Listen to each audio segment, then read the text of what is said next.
What's going on, guys? I'm going to explain everything on my trailer and possibly go over pricing. I can't remember pricing on every single thing, but I just rearranged my trailer completely.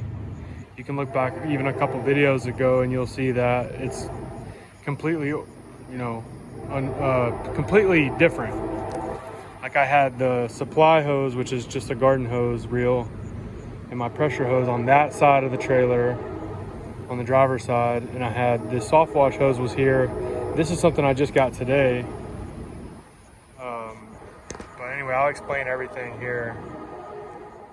I got obviously the hose reels, this is all the hose, buffer tank, chemical tank, gas can. And I'll show you my machine here. This is 4 gallon a minute machine right here. Sparkling water. I got a couple pump sprayers, and I got a downstream injector. This is how you pull chemicals from that tank and shoot it out of the gun. I got a couple of these milk crate baskets. These are spray bottles for different chemicals. That's a rust remover. Got my surface cleaner. That's a backup pump. That's the original pump that I used the first time. These are buckets. I don't really use them as much anymore. But anyway, I'll show you how all this is plumbed up real quick. So, when you first pull up to a customer's house, all these hose reels are going to be facing the house, right? First thing I like to do is, this is garden hose, okay? I will unhook this and I will run it all the way to the customer's house, plug it into the spigot. And what this will do is feed water from the house all the way through the hose in through this line here, and it gets filtered out right here and feeds all along there into the tank. So this supply hose isn't running to the pressure washer, it's running to the tank. And from there, the water's in the tank.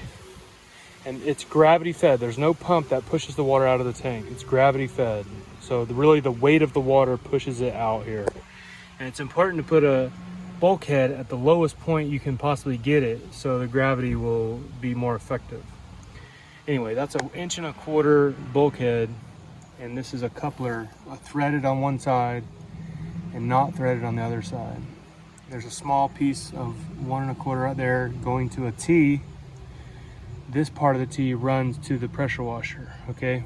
This is a ball valve, so if I need to unhook the pressure washer, I don't want water going all over the place. All I gotta do is close the valve, and now I can unhook the pressure washer from the supply side, and I can roll it off the trailer, work on it, do whatever I need to do. And when I'm ready to use it, hook it back up, turn this valve, and water is gonna be gravity fed through this 3/4 inch. That's actually a garden hose I cut off, right?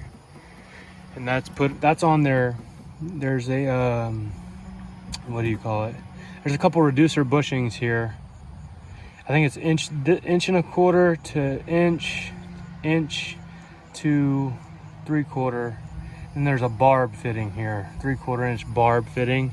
So you just put the hose on top of that and then clamp it down with a hose clamp. And it runs all the way along here. And you can't really see it, but it runs all the way over here to right here. Okay, so that's the supply side of the operation here. Water comes in through this hose, through this filter, all the way up until it goes right into there, the tank. The water is gravity fed here, all the way around into the machine. Now this machine's belt driven, so it's what they call self-priming. Like, it'll pull the water. Some direct drive machines don't have that capability unless you have this tank elevated very high above the pump. So the gravity will force it, like have even more force. So with a belt driven machine like this, that's that box right there, there's a belt.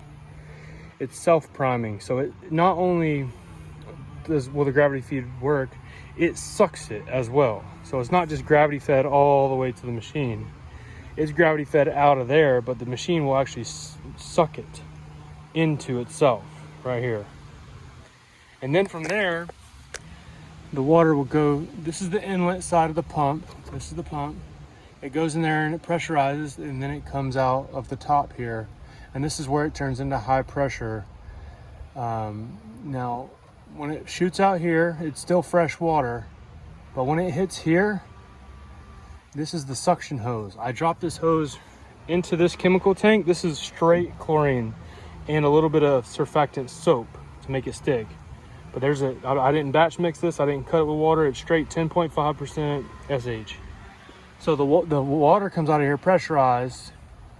And if I have the chemical if I have this line dropped into this tank right here, it will suck the chemical, push it through this pressure hose right here, all the way around here, up into this hose reel, and out to the end, okay, where it's gonna spray. So that's the whole cycle right there. Now, if I don't have this drop tube, this suction hose dropped into the tank, now it's just gonna push fresh water through here, no chemical. The most important part is you don't want any chemicals running through this pump. It'll damage all the seals in there, and the valves could get damaged very easily. So, but that's the two different ways. A lot of people use the Xjet as well, and that's not something I've ever used in my life, and I'm not gonna explain it here. But essentially, this seems complicated. I know my trailer's not super organized, but that's essentially the flow of the water. It's important to understand the flow so you can customize your own trailer or rig to understand the pattern of where's the water coming from, where's it going, you know, how is everything operating seamlessly, okay? Now, the other side of the T right here, so this is the side that goes to the machine, right? This other side is a dump valve, dump station right here. So there's water in here already, you can see right there. All right, if I don't feel like carrying a whole bunch of water, I simply turn the valve. And now I'm going to dump out all that excess water that I don't want. Okay. And let's say you have to fix something over here. Let's say you got to fix the tank or do something to the trailer, but there's a whole bunch of water in there. If you don't have a dump valve, it's going to be very difficult to manage that. So make sure you plumb a dump valve to your buffer tank. That way, you know, you could quickly get rid of that water, excess water you don't need. Now, this is my soft wash pump right here. It's a 12-volt pump. That's the battery I use for it. Like I said, it's a soft wash pump. I use it to post-treat, sometimes pre-treat driveways. If there's a house that has very, very bad algae, mold, mildew, then I will use this sometimes. I don't use it that much, honestly. But it runs to this hose reel right here. This is Flexzilla 1/2-inch air hose. It's not a high PSI machine. I think it's only like 60 PSI, so you don't need pressure hose for this, okay? And it runs to this gun right here. This is specifically a low pressure soft wash gun. Okay, it's a trigger gun for soft wash. Pretty straightforward. Put whatever tip you want on there. If you want to shoot long range, put a shooter tip. If you want a fan tip, put a fan tip. But anyway, I got this hose off Amazon. It came in a 250 foot spool. I think it was somewhere around like $1 a foot or something, like 250 bucks. I can't remember exactly. This is only backup hose, okay? This is a 2 50-foot sections of pressure hose I just got, and this is strictly for backup. This isn't plumbed to anything. This is just on here just in case my primary hoses go down. This is the primary hoses.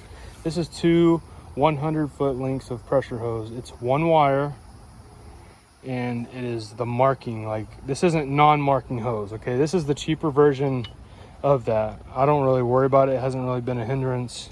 Sometimes on the driveway it will leave some marks, but it's pretty easy to rinse off. But anyway, this is plumbed up directly to the pressure washer, like I explained earlier. This hose right here runs from the pressure washer to this reel and pushes high pressure water out here, or low pressure depending on if you're downstreaming or not. And again, this is my supply hose. I hook this to the customer's house. Yes, we do use the customer's water.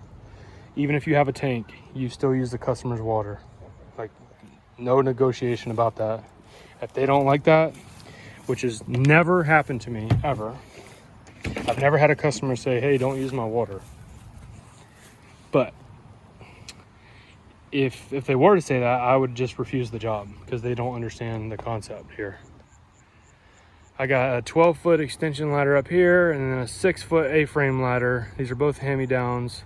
I got this from a friend on Facebook. His dad owns like a mechanic shop and he needed some of his farming equipment pressure washed, and they said they'd give me this tank if I did it. So that's what I did.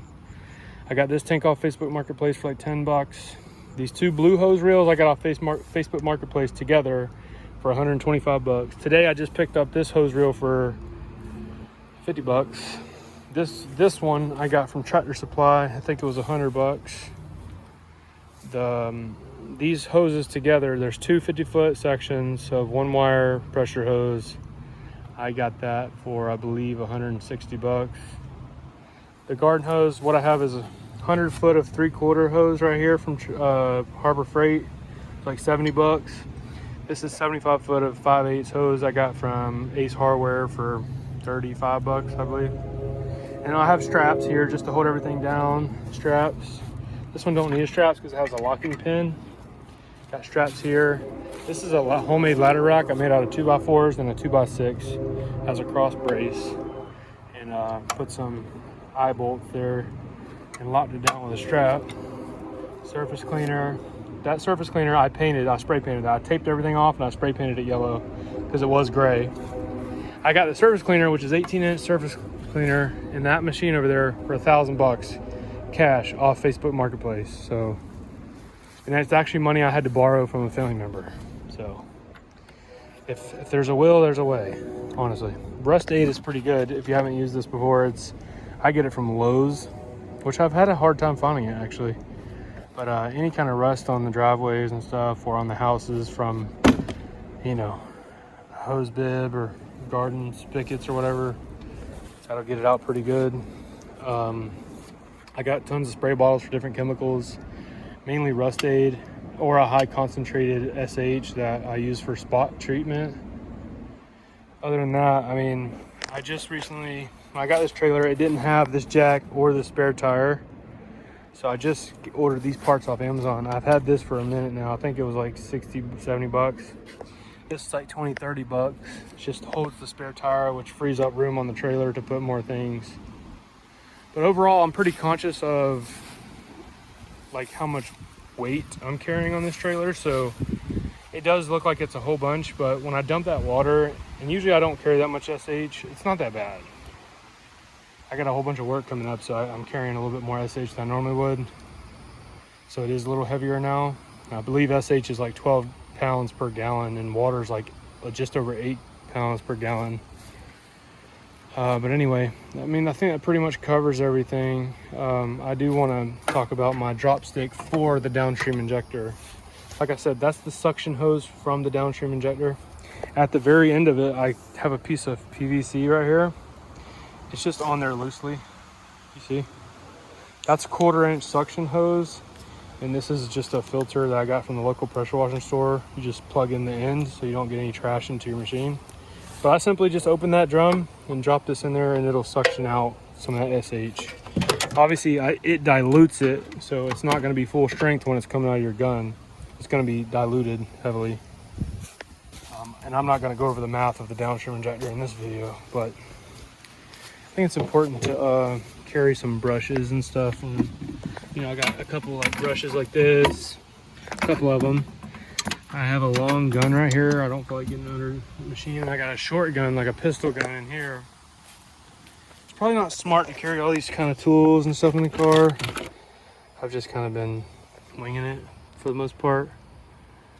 I got different lances in here. I have a short pistol gun somewhere in here. Not sure. I got a tripod for filming.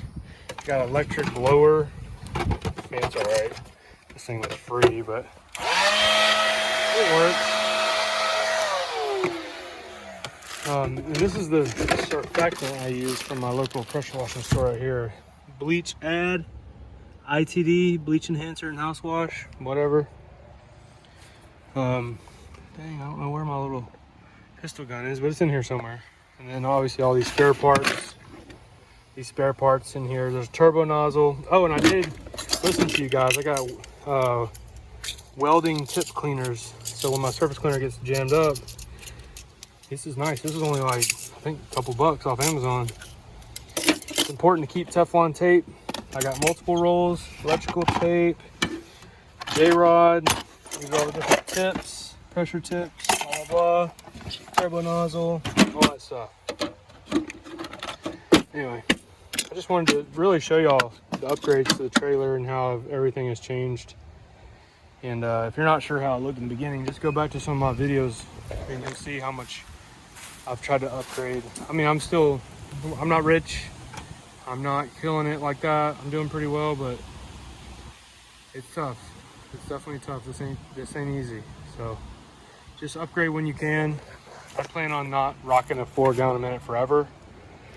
Specifically because the higher GPM you go, the quicker you can clean concrete.